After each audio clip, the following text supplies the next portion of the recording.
बोले भले पधारे भैया द्वारिकाधीश। चलते चलते चलते मैं तो वैसे ही आधो है जाऊंगा, मुझे तो लगे मेरे प्राण ही निकल जाएंगे, मैं द्वारिका पहुंच ही ना पाऊंगा।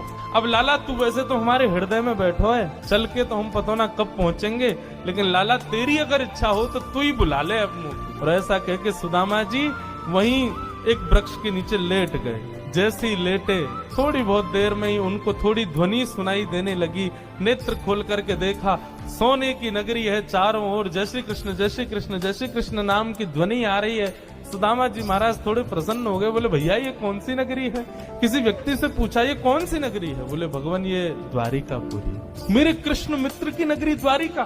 बोले हाँ ये द्वारिकाधीश की नगरी द्वारिका। सुदामा जी तो नाचने लगे, जय हो वारे कन्हैया तेरी कृपा। भैया ये द्वारिकाधीश कहाँ बैठे होंगे? बोले सामने जो महल दिख रहा है इसी के राजा हैं द्वारिका, आप चले जाओ। सुदामा जी गए द्वारपालों से जाकर के बोले भगवान मेरी फटी हुई धोती और मेरे पतले दुबले तन को देख करके आप ये मत सोचना मैं गरीब हूँ कुछ मांगने आया हूँ, पहले ही स्पष्ट कर दिया मैं कृष्ण का सखा हूँ। हम दोनों एक साथ एक ही गुरुकुल में पढ़े हैं, नाम मेरा सुदामा है। आज अपने सखा से मिलने आया हूँ, आप कृपा करके उनको जाकर के ये बता दीजिए।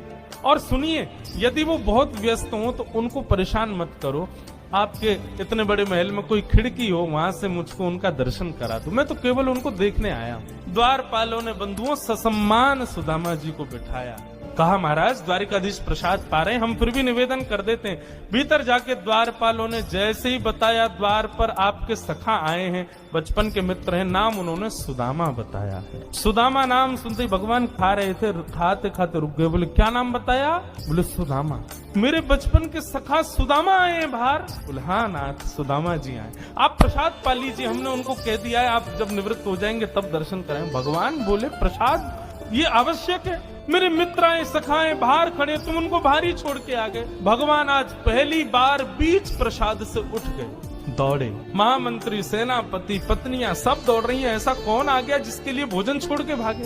द्वार पर दीनहीन सी अवस्था है, सुदामा जी खड़े। भगवान ने जाकर के हृदय से लगा लिया। बार बार उनके मुख को देखते हैं, फिर हृदय से लगाते हैं, फिर देखते हैं, फिर हृदय से लगाते हैं। अपने गले में गलवैया डाल करके लेकर के चल रहे हैं, फिर चलते चलते पता नहीं क्या होता है ठाकुर जी फिर रोकते हैं, फिर हृदय से लगा लेते हैं, फिर चलते हैं, फिर हृदय, बार बार हृदय से लगा रहे हैं और रोने लग रहे हैं ठाकुर जी। रुक्मणी आदि पटरानियों ने ऐसा दृश्य पहले द्वारिका में कभी नहीं देखा। सुदामा जी को ले जाकर के द्वारिका के सिंहासन पर बिठाया।